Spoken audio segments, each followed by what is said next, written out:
tried to stop them. Last thing I heard as his bullet slammed into my brain. I should have died with her.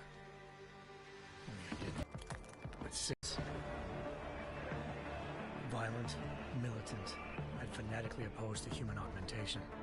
They claimed to be members of Humanity Front, a non-profit organization that wanted the UN to limit biotechnology research. Purists next to it, wired with cerebral implants, trying to download its classified specs. Obviously, something more was going on. The Og killed himself before I could question him. Sorry, I did. Turns out a second hacker had been controlling the Og 6 months before. Figured they'd try again when they saw me. It wasn't so easy for them this time. I took out the tank named Barrett, even got him to give me a new lead. A penthouse apartment in China. Of course, we both knew it would be a trap in the end.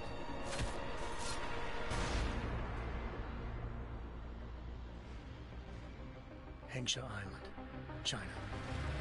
Home to a city so crowded, they had to build a second city on top of it. Trying to find clues in Hengsha wouldn't be easy.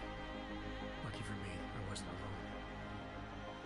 Farida Malik, Sarif Industries' ace pilot, had lived in Hengsha before. A good person to have on your side. She knew enough about the place to get me around. Malik dropped me in the lower city, close to the penthouse Barrett had told me about. Bell Tower Associates, a private security firm under contract to the Chinese government, had agents tossing the suite when just not for the reason I'd been expecting. Turns out the man who lived there was a criminal hacker named Van Bruggen. The same hacker who'd been remotely controlling the Og in Sarif's factory. Van Bruggen's panicked decision to force the man to commit suicide had been a mistake. Now his mercenary partners were gunning for him, and I needed to find him before they did. Locating Van Bruggen meant playing nice with the Triads, Hengsha's organized crime lords. They had the hacker holed up inside a low-rent capsule hotel. By the time I found him, Van Bruggen had no qualms giving up the woman who hired him. Zhao Yunru, president of the Taiyang Medical Corporation. According to Van Bruggen, Zhao wanted to monopolize the augmentation industry, destabilize her competition.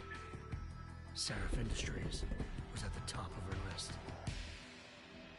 To prove this, I needed to get inside TYM and grab a surveillance hologram off a server. I suspected Van Bruggen was hiding something when he told me this, but nothing could have prepared me for what I saw. Megan wasn't dead. She and her 4 best researchers had been kidnapped, spirited away somewhere while their kidnappers made it look like they were dead. Desperate to learn more, I confronted Zhao in her penthouse.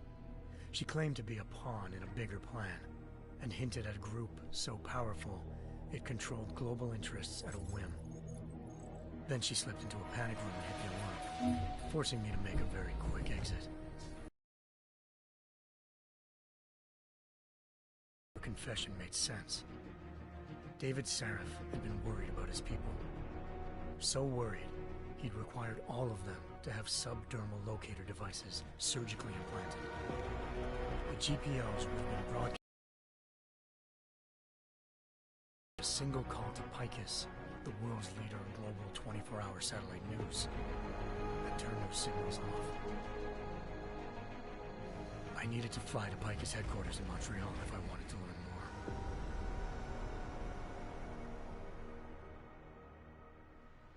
more. Eliza Cassan, Picus Communications' First Lady of News. Malik thought I was reaching when I told her Eliza was involved in this. The world's most famous news anchor, working mercenary hit squad. But when I confronted Cassan in her office, she freely admitted to jamming Detroit's satellites the night Megan's team had been taken. Said she's just Black Op mercenaries showed up looking to shut us both down. And just like that, the Eliza I'd been talking to disappeared.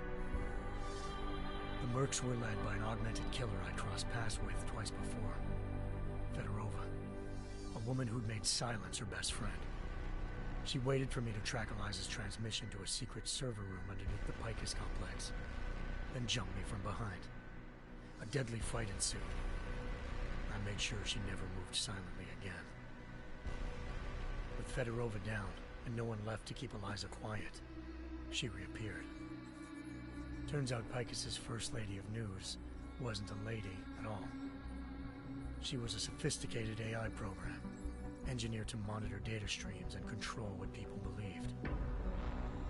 Eliza told me the Mercs had brought in a Humanity Front doctor named Isaiah Sandoval to remove the scientist's implanted tracking devices while Detroit's satellites were down. She also told me to speak to David Sarif if I wanted to learn more. By the time Malik and I got back to Detroit, tensions between normal and augmented citizens had reached a flashpoint. Riots were breaking out in several cities. The UN was being urged to intervene. Sarif was trying hard to convince Hugh Darrow, the inventor turned philanthropist,